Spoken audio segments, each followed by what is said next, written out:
Selamat siang Pak John. Selamat siang. Ya, kami dari Suara Tapian dan sekaligus Tokoh Indonesia ingin memberikan apresiasi kepada Bapak di dalam hari kelahiran Pancasila ini, hari lahir Pancasila, sekaligus dengan hari lahir dari Pak John sendiri. Selamat sekaligus kepada Pak John. Terima kasih. Iya. Baik Pak John, ini bincang-bincang kita dengan Bapak terkait dengan hari lahir Pancasila. Nah, dalam bingkai Negara Kesatuan Republik Indonesia, dasar kita ada Pancasila. Bagaimana memaknai kelahiran Pancasila ini di dalam kemajemukan bangsa kita? Itu satu. Dan kemudian bagaimana memaknai toleransi yang sekarang ini, hari-hari ini tuh cukup memprihatinkan. Kalau kita berbicara soal Pancasila, latar belakang Pancasila itu sampai muncul itu setidak-tidaknya harus dipahami. Kalau Pancasila ini sebetulnya kan disiapkan oleh panitia persiapan kemerdekaan, kemudian selanjutnya kita merdeka, dan di sanalah ada kesepakatan orang-orang yang memang negarawan betul-betul pada saat itu untuk menyepakati Pancasila adalah landasan kebangsaan kita, pandangan hidup, dan juga pegangan hidup, penuntun bangsa supaya kita hidup dalam alam Bhinneka Tunggal Ika. Memang saat itu berbeda-beda, banyak agama, ada suku, tetapi sepakat bahwa kita dalam Bhinneka Tunggal Ika yang menuntun kita untuk berbangsa, bernegara, bersatu adalah Pancasila. Nah, perjalanan Pancasila itu mengalami banyak cobaan. Baik sesudah reformasi maupun baik sebelum reformasi maupun sesudah reformasi. Saya kan ini penatar P4 tingkat provinsi. Tapi sesudah dididik di Istana Bogor, Manggala BP7, penatar tingkat nasional, itu tandanya besar sekali. Jadi saya agak kecewa karena BP7, Badan Penghayatan, Pengamalan, dan Pengkajian Pancasila itu dibubarkan. Kantornya di Pejambon, pimpinan Pak Sarwedi. Jadi saya ada banyak berbicara Pak Sarwedi dan beliau adalah seorang negarawan besar. Tapi sayang bahwa Pancasila saat itu mulai kayak dihilangkan. Buktinya kantor ditutup. Sehingga saya punya tanda juga ini saya lepas, saya simpan saja. Saya sedikit kecewa mengapa satu bangsa yang sangat besar ini landasan ideologinya itu tidak dipakai. Dan ada kecenderungan saat itu ada pihak-pihak yang mau merubah ideologi Pancasila. Nah, dalam kenyataannya ada sejumlah orang yang masih memikirkan bangsa ini sehingga dikembalikan. Dulu ada 36 butir itu dilarang. Sekarang semua orang berbicara Pancasila, tapi sebetulnya dia tidak tahu Pancasila. Ya, bahkan ada pejabat negara yang tidak hafal mulai sila ketuhanan sampai keadilan sosial. Tidak hafal. Anak-anak pun meluntur.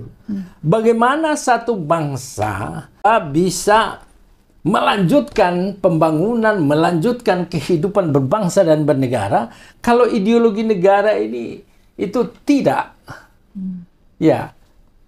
menjadi jiwa pandangan hidup, pegangan hidup dari masyarakat bangsa. Satu-satunya yang masih memegang Pancasila sekarang, dan itu dalam undang-undangnya, ya dalam Sabta Marga Sumpah Prajurit itu TNI.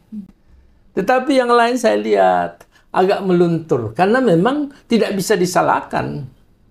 Bukannya Pancasila dilupakan, tapi memang instrumen untuk mensosialisasikan itu tidak ada. Nah, belum lagi Pancasila mestinya ini menjadi pedoman. Undang-Undang Dasar Pancasila jadi mewarnai semua undang-undang ke bawah, peraturan pemerintah, peraturan presiden, peraturan gubernur, peraturan menteri, peraturan bupati wali kota. Tapi sekarang kan liar saja itu enggak lagi diwarnai.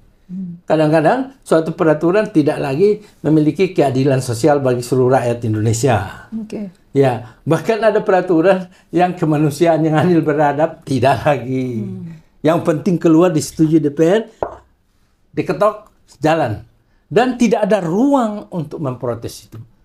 Ya, sebetulnya ada Mahkamah Konstitusi untuk mengetes setiap undang-undang apakah selaras dengan Undang-Undang Dasar dan Pancasila. Tetapi Mahkamah Konstitusi lebih sibuk mengurus hal-hal di luar itu. Ya, saya lihat. Nah, inilah. Nah, kalau dibahas bahwa pertanyaannya bagaimana memaknai Pancasila sebagai apa untuk terkait kalau dikaitkan toleransi. Ya, Pancasila ini memang sangat dahsyat sebagai rumah bagi anak bangsa ini. Sekalian beda suku, beda agama, dan beda etnis, golongan, dan lain-lain. Jadi, toleransi itu sudah diwujudkan dalam bentuk kesepakatan Undang-Undang Dasar Pancasila dulu itu. Sudah diwujudkan di situ. Toleransi bagaimana melepaskan sesuatu bagian kita demi keutuhan bersama. Itu toleransi. Bagaimana memaknai ajaran toleransi, bagaimana kita beda suku, agama, etnis, dan golongan. Tapi toleransi itu sangat dibutuhkan dalam berbangsa bernegara. Karena dengan toleransi itulah akan membuahkan kerukunan. Jadi kalau Pancasila, ketuhanan yang Maha Esa, harus toleran. Berusaha toleran terhadap ajaran orang lain. Tidak usah hina-hina. Saya menentang sekali di YouTube, di televisi, orang mengkaji saling menghina agama. Ini sebetulnya mengapa dibiarkan? Ya, padahal negara menghendaki kerukunan. Ajaran agama, entah ajaran agama Islam, Kristen, Katolik, Hindu, Buddha, Konghucu, itu sudah final, suci, sakral bagi pemeluknya. Tidak perlu lagi kita hina-hina. Itu biarlah itu berlangsung dengan baik. Tidak ada kekurangan, kelebihan. Kalau dikaji secara manusia akan bertumpuk di mana-mana. Ada semua agama itu. Tapi saat kita masuk itu, ada seorang ahli dari Eropa, dia katakan, jika kamu mau menghancurkan suatu bangsa, benturkan agamanya dan dia berkeping-keping. Tapi kalau kamu mau membangun suatu bangsa, dia maju dan berkembang, maka aspek budayanya kembangkan sedemikian rupa sehingga orang di dalamnya memiliki norma-norma etika budaya yang tinggi, maka itu akan berkembang. Nah, kita itu tidak waspada terhadap, kita punya Pancasila, tapi kita tidak waspada terhadap kemungkinan ancaman terhadap toleransi. Saya sudah 36 tahun mengurus kerukunan beragama. Pengalaman hidup saya dinamis, berkembang baik sebetulnya. Dinamis ya. Ada sedikit, kadang-kadang ada orang yang mungkin dia mencoba teriak reformasi, masih reformasi, ini menimbulkan masalah, agama ditunggangi. Padahal agama baik-baik aja. Sehingga sekarang saya katakan, kehidupan umat beragama di Indonesia relatif dan dinamis itu adalah rukun. Ya, bahwa ada sesuatu yang goncangan di sana sini sebetulnya karena ketika tidak pahaman aja. Tidak paham agamanya dan tidak paham aturan. Itu. Jadi toleransi kaitan Pancasila sangat diperlukan. Bila tidak ada Pancasila, toleransi tidak akan terwujud, kerukunan tidak terwujud, akhirnya terjadi namanya perpecahan antara suku, antar agama, dan muaranya nanti namanya disintegrasi wilayah, perpecahan wilayah. Ya, itu yang akan terjadi ujungnya. Ya, ujungnya. Kalau terus kayak sekarang, semua orang hina-menghina, fitnah-memfitnah. Semua orang kayaknya mulutnya itu sangat gandrung, keluar sianida dari mulutnya sekarang itu. Dia tidak tahu bahwa ini adalah pupuk untuk perpecahan bangsa. Ya, ada sampai meramalkan itu sampai 5 negara ini, negara kita. Saya sungguh amat berdoa pada Tuhan jangan sampai itu terjadi. Maka kita harus sadar bahwa dengan Pancasila kita bisa hidup rukun. Persatuan Indonesia, ya, kerakyatan yang dipimpin oleh hikmah kebiasaan dalam permusyawaratan perwakilan, keadilan sosial. Nah, cuma kerakyatan ini memang ada kelemahannya karena bergeser. Kalau dulu ada wakil golongan, wakil daerah, wakil ini, wakil TNI, wakil, jadi tidak ada wakil. Yang dipilih sekarang ya kira-kira dia tidak ngerti tata negara, tidak ngerti politik, tidak ngerti sosial ekonomi, tetapi dipilih karena dia ada mampu membayar kampanye gitu loh. Ini banyak ya, ini kecederaan dalam politik kita. Ini cedera berat. Sehingga hatinya tidak bisa.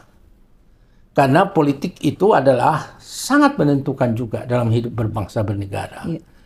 Ya, sayangnya politik ini kita sepakat asasnya Pancasila, tetapi ada pihak lain yang tidak berasas Pancasila. Tapi itu saya tidak membahas itu, karena itu adalah silahkan saja. Ya, yang adalah yang dapat mendukacitakan kita kalau Pancasila ini terkoyak-koyak dan diabaikan. Artinya gini Pak, Pancasila itu satu harga yang memang dari awal itu founding fathers kita sudah menetapkannya kan, Ya. bahwa itu dasar gitu, ideologi ya. Ya. Nah, kemudian toleransi ini, merajut toleransinya inilah yang menjadi satu pekerjaan yang nggak mudah gitu. Nah, mungkin Pak John bisa dalam hal-hal yang lebih simpel, mungkin seperti gimana ya Pak? Banyak toleransi itu tidak muncul diakibatkan ada beberapa hal. Karena perlakuan tidak adil di hukum. Yang kedua, karena dia tidak ada makanan, no hope. Tidak ada makanan. Dia tidak mungkin toleransi, malah dia hina-hina itu. Nah, yang ketiga, avanturir politik. Tidak reformasi, dia repot nasi.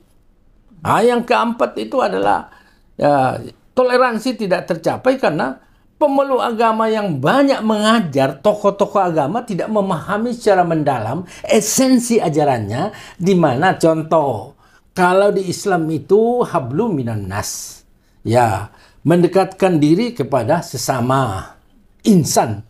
Nah, ukhuwah Islamiyah dengan sesama Islam, watoniyah sesama bangsa, ukhuwah insaniyah basariyah dengan sesama insan. Nah, di Kristen itu diajarkan kami mengasihi sesama manusia. Bukan Kristen Katolik aja, sesama manusia. Di Hindu itu wasudaiwa kutumbakam. Di dalam Hindu itu prinsip Hindu adalah kita ini bersaudara karena tinggal di planet yang sama, menghirup udara yang sumber sama, minum air sumber sama. Kalau di Buddha, tujuan akhir orang Buddha mencapai penangan sempurna supaya memiliki cinta kasih dalam dirinya, supaya sanggup menolong sesamanya, terutama yang susah. Kalau Konghucu, 4 penjuru lautan manusia bersaudara. Jadi sebetulnya toleransi akan muncul adalah penghayatan terhadap ajaran agama, pondasi agama itu kita pahami. Maka itu akan mewarnai juga implementasi Pancasila mulai dari ketuhanan, kemanusiaan, persatuan, sampai keadilan sosial bagi seluruh rakyat Indonesia. Nah itu, jadi pondasinya tidak semudah yang dibayangkan. Untuk kalau orang lapar bagaimana? Kesulitan kita adalah bangsa ini telah tergelincir pada hal-hal terkait dengan perilaku cacat etika daripada orang-orang yang kita patut teladani, kita patut dengarkan contoh kehidupannya, tapi tidak lagi dia memberikan contoh, malah dia tampil saling menghina, dan lebih parah lagi mencuri uang negara gandrung sekali. Nah itu toleransi bagaimana muncul kalau lu mencuri sampai berapa triliun sementara saya tidak punya makanan. Sulit. Maka hukum harus menjadi panduan dan landasan berbangsa bernegara. Kalau hukum ini tidak ada yang diwarnai Pancasila, tidak akan pernah ada. Tidak pernah ada. Saya bilang 15 tahun ke depan tidak bisa kalau kita masih seperti ini. Orang jelas-jelas mencuri sana-sini tapi hukum tidak jalan.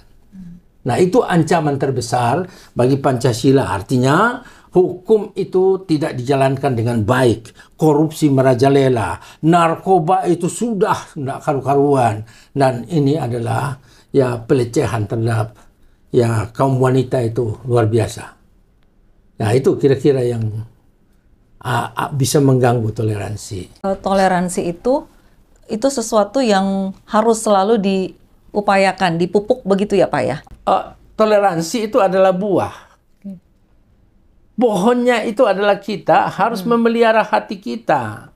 Jangan berpikiran jelek sama orang lain. Jangan merendahkan orang walaupun beda suku, agama, etnis. Nah, lakukan sesuai perintah agama yang saya sebutkan tadi. Sayangi manusia. Buat persaudaraan, kerukunan. Tidak harus tanya. Nah, contoh misalnya, apakah setelah ada orang tabrakan, terus ditanya, kamu agamamu apa? Nanti di kartunya dia bilang, saya agama Kristen. Alirannya mana? Atau dia agama Islam, Muhammadiyah apa NU? Nggak. Tolong aja lah, karena orang yang berpikir, ya katakanlah, berpikir sebagai manusia normal itu adalah kemanusiaannya tinggi. Tidak usah tanya agama, etnis apa kalau menolong orang. Lakukan kebaikan. Sebetulnya agama itu kan perintahnya dua. Yang pertama itu adalah lakukan terus kebaikan dalam hidup dan jangan berhenti berbuat baik. Yang kedua itu melarang berbuat kejahatan, berhenti berbuat jahat kalau sudah berbuat jahat. Ya, bagaimana mau menyebarkan kemanusiaan kalau dua ini tidak mewarnai hidupnya? Nah itu, jadi saya kira itu menurut saya yang. Jadi toleransi banyak aspeknya, tapi manakala kita itu tidak usah berpikir dunia ini kita perbaiki. Sebagai pribadi tidak usah berpikir nasional kita perbaiki, karena tidak mungkin kan. Ada pihak, perbaiki aja diri kita secara individual. Karena yang saya alumni di Lembaga Ketahanan Nasional, tingkat ketahanan manusia itu kan pertama kita dimulai dari ketahanan individual. Kalau individunya ini mampu memelihara hati, maka hidupnya pasti akan maju. Ketahanan, baru ketahanan pribadi mempengaruhi ketahanan rumah tangga. Ya, di dalam itu harus bersemayam orang-orang yang memiliki gudang pengampunan yang luar biasa. Ya, rumah tangga itu harus ada gudang pengampunan. Maka ketahanan lingkungan rumah tangga. Ketahanan lingkungan, di mana kita bergaul dengan suku etnis dan golongan yang beda. Ketahanan. Ketahanan wilayah, kabupaten, ketahanan nasional. Jadi ada tingkat ketahanan itu membuat kita bisa masuk dalam toleransi.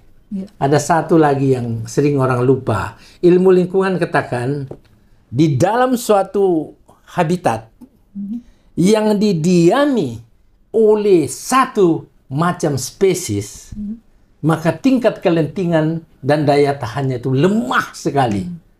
Artinya satu suku, satu agama bisa. Tapi di dalam satu wilayah habitat didiami keanekaragaman spesies, maka tingkat kelentingan daya tahannya itu akan luar biasa kuat.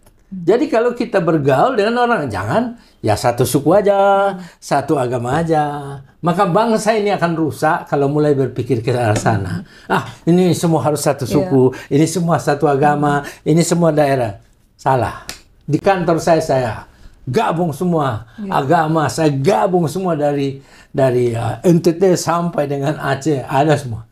Ada juga Cina, ada. Nah, sekarang yang ribut soal Cina, apa urusannya? Saya bilang kalau urusan Cina itu tidak usah. Mereka juga telah berjuang untuk supaya negara ini terbentuk. Ada dua orang di dalam situ. Jadi jangan kita saling hina lah. Orang Cina itu manusia juga. Ya, hindari saling hina, maka hidup kita juga bahagia kan. Toleransi muncul. Tapi ini akan hancur kalau tidak ada beras. Di jalan sana banyak sekali orang dulu reformasi. Kamu perhatikan dia dan cari cek apakah ada beras di rumahnya. Maka dia abaikan kalau orang gitu. Nggak usah dengar karena dia teriak reformasi masih repot nasi. Mau memperbaiki dunia dia sendiri tidak baik. Baik Pak John. Kalau begitu toleransi ini bagaimana memaknainya di dalam keberagaman kemajemukan kita masyarakat Indonesia?